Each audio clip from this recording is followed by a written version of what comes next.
I kind of just seen how I could learn and hustle before I had kids, right? That's the time to spend the time working. So I did. And someone went crazy at my dad's company. So I came in and locked that person out. And then I saw how they were doing their media and how they're doing their phone systems. And how they had something going super well and other things were not. So I told them that. Then they offered me a job. I took a pay cut from a church to come work at Randy's Electric. And that was about 7 years ago. And then we just kept I kept growing it. Eventually, my dad and I had a conversation of, hey, I love the trades. I've been in it my whole life. This is something that I want to own and continue to grow.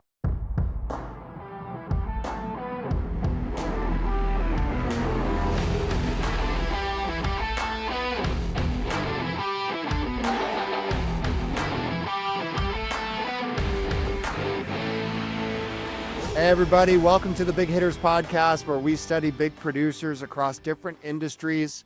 One of the themes of this podcast is freedom. My tagline is freedom always and in all ways. And so we're joined here today by Dan Smith, who owns a company called Randy's Electric, but he's got his hands in a lot of different things. And so I wanted to bring Dan on here because he has some pretty big visions and dreams of what he wants to accomplish, which is awesome. He also does a ton of work with charitable giving and speaking. And so, Dan, thanks so much for joining us here today. Well, thank you, Andrew. I don't know if I'm a big hitter, but I'm excited to be a part of this. You're Maybe just an you're inspiration to people who are maybe you're just go-getters. a medium hitter. We'll call you a medium hitter. Yeah, I'm a small hitter, but you know what? That's where God's called me to be, so I'm happy. Well, tell us about Randy's Electric and your journey to owning a business, and how you kind of are growing this kind of home services empire. Randy's Electric started with my dad. I'm actually a fourth generation electrical contractor, and I never wanted to work for my dad. That was something that I never wanted to do. So I had my own creative media businesses. I worked at some churches. I bought real estate, remodeled it, kept some, sold some. I kind of just seen how I could learn and hustle before I had kids, right? That's the time to spend the time working. So I did.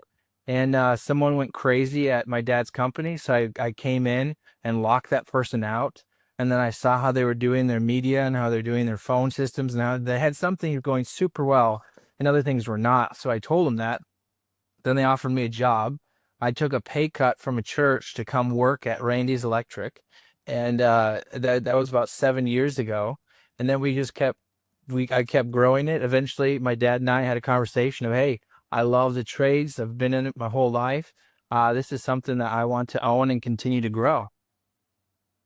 Well, so where's it at now? I mean, and you don't have to tell us any details you're not comfortable with, but like, how many employees do you have, revenue, or how many states are you in? Like, give us a broad scope of the empire.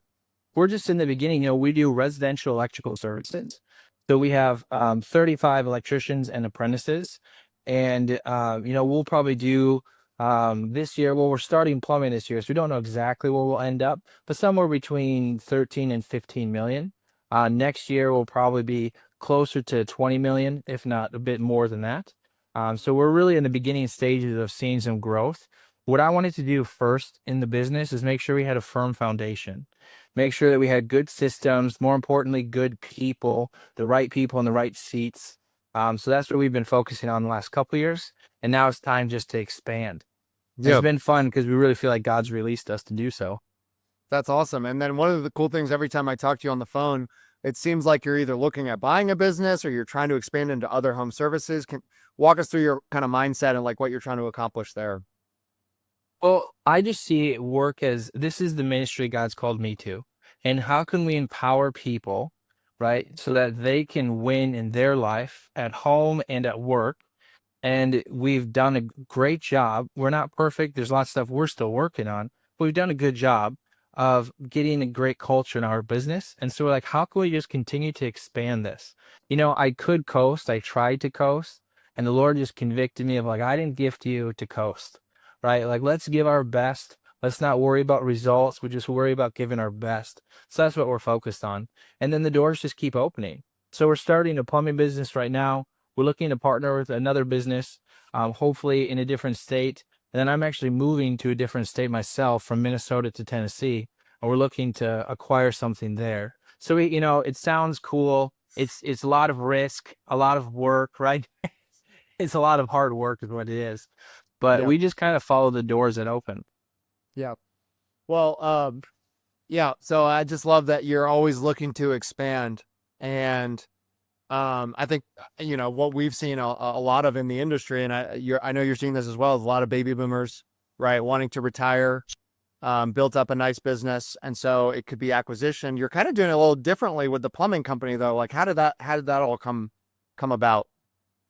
Yeah, for us in our market in the Minneapolis area, private equities come in, and there's a lot of businesses have been bought up. And so we just weren't, along with that, we weren't finding a lot of great businesses to buy. And then also, if we did, they sometimes wanted a ridiculous amount of money because they thought they were as valuable as a company, that was 7 times their size that sold.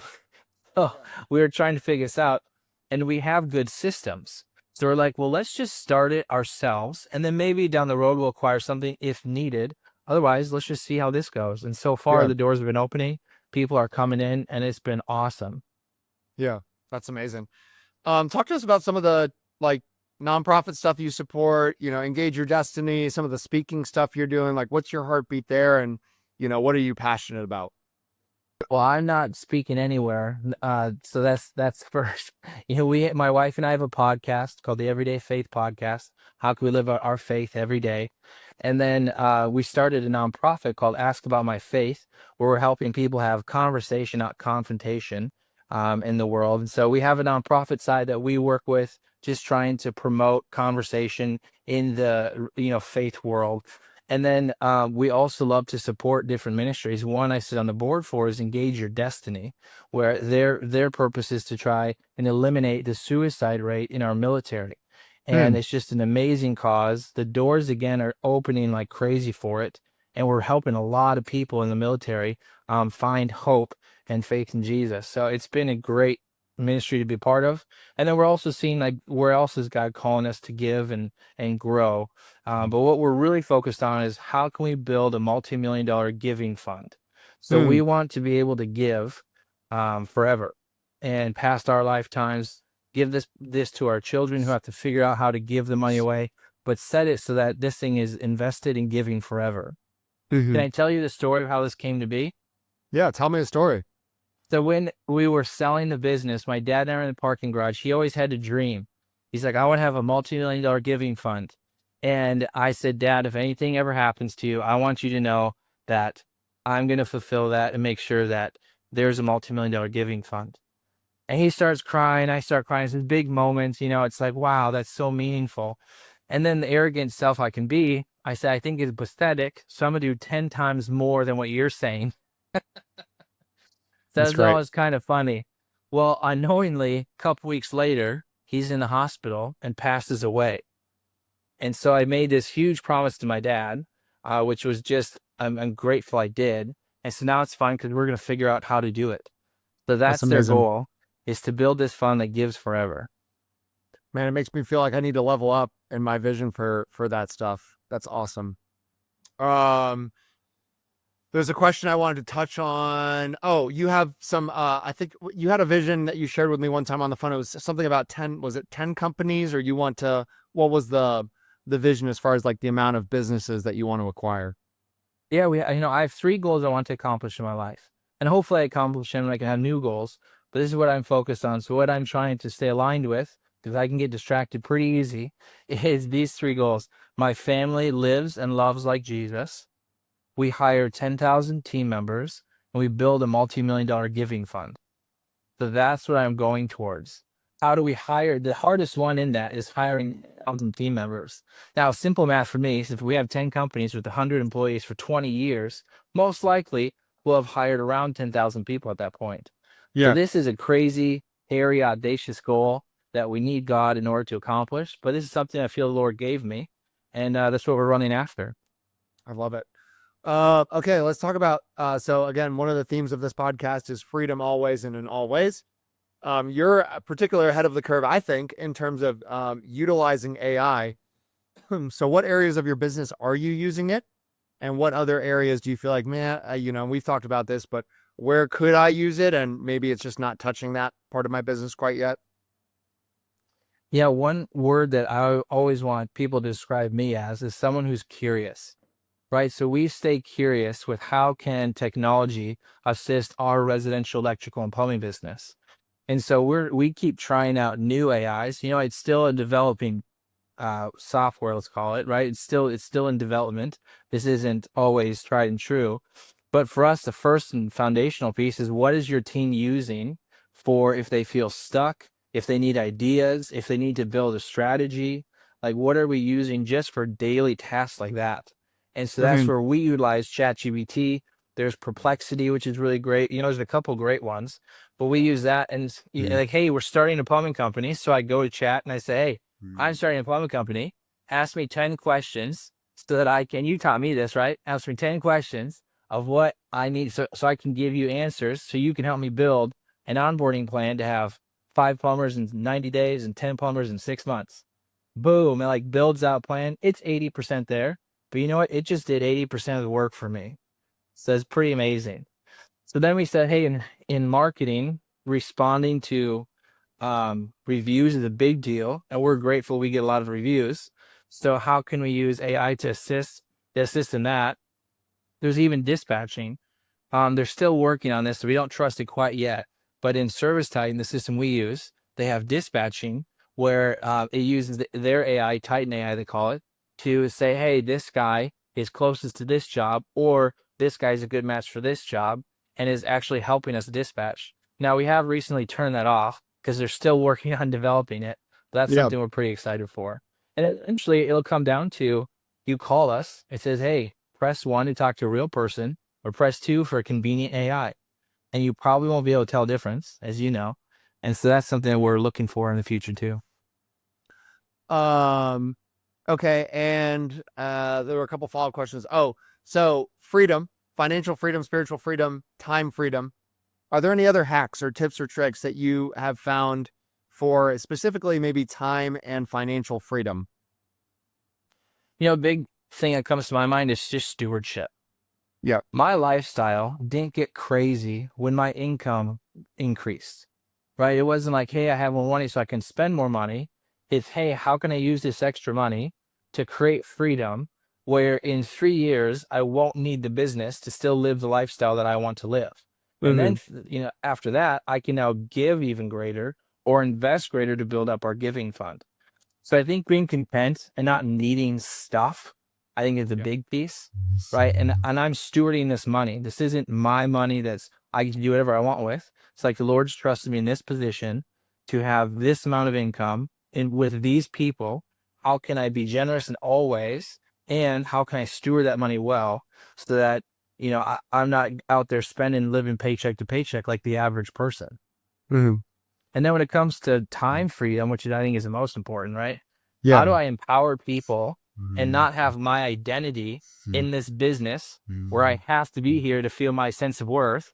How Yeah. do I empower people to then do the work, sometimes not as great, sometimes way better than I can, so that I have the freedom of time. So my 3 daughters and my boy that's on the way, I can spend the proper amount of time with them while Yeah. also working hard. Yeah. I love that. Is there anything that I haven't asked you that you would love to get on a soapbox about? Man, balance. I Okay. think this is always a hot topic. I think I think the devil's playground is in the extremes. Mm. So when someone says financial freedom, they think I never have to work. I just have millions and millions of dollars. Someone else is managing it. Money's just coming in. I don't have to do Yeah. anything hard. It's like, where is that in the world? Like, when does that ever happen? And Yeah. then someone wins the lottery. We all know what happens to them, right? Yeah. It's like, so I think it's a lot of balance, right? When you're having a conversation or confrontation with somebody, you always go to the extremes. When instead it's like, well, I hear what you're saying. I'm at a different spot. How can we be balanced in this? That's just Mm. something the Lord's been speaking to me about. Is like, I want to be balanced. Just because I want finance or my freedom of time doesn't mean I have every single minute available. It means that I am purposeful and intentional in the time that I'm spending. And it's Yeah. not because I have to spend time. So Yeah. balance is a big thing for me. Especially in relationship, not making sure we go to the extremes. Yeah. That's awesome. That's a good word. Um, Last two things. So you did something pretty cool. This was the first time we had a client do this. You actually, I'll brag on you on air. You donated a virtual assistant placement to Engage Your Destiny. So, and you were just talking about how it's been such a big hit, but like, what was your goal there? And like, how do you feel like that's going so far? Oh, the virtual assistant is just, I mean, it's a cheat code. It's amazing. They're just great people to work with in general. So as being we're having a meeting for this ministry, Engage Your Destiny, and we were just talking about some of the work that had to be done. But we're raising money to hire these spots, and there's spots that we need these specific people for, and then there's other spots where we just need someone who wants to be X, Y, and Z. And then I was like, man, my friend Andrew just opened my eyes to virtual assistants. Yeah. And says hey guys, let's do this. How about you get a virtual assistant? I'll donate to cover the fees. But you get an assistant and they can help do a lot of this stuff that anyone could do anywhere in the world. And you can be with people doing ministry more. Yeah. It actually opened our eyes, which I'm glad you did, because now we have a couple other potential clients in the pipeline that are nonprofits, and it makes total sense because a lot of times they're raising funds, right, to support the incomes and salaries. So the fact that you can find someone inexpensive overseas to do a lot of the administrative work that often probably keeps them away from the real meaningful work that they're doing. So that's been a pretty cool lead in for us. So we're grateful for that. Okay, cool. Well, guys, thanks so much for joining us. We do, just shout out for my company, Virtual Assist. We do virtual assistant staffing overseas. Dan, if people wanted to support your business, what would be a way, would it be sending you a business owner who wants to sell? Would it be, moving to Minneapolis and needing electrical help? Like, how can we support you and what you're doing? Honestly, what I would love is just people's prayer. We believe prayer makes a big difference. And if you have any connections for us, we'd love to be open to them. But man, we covet your prayers, and we think that could make the biggest difference for our company and what we're trying to accomplish in our lives. That's awesome. Thanks for joining us. Hey guys, tune in next week. We have some awesome episodes coming up. Some medium hitters, some large hitters, some small hitters, a mix of everything.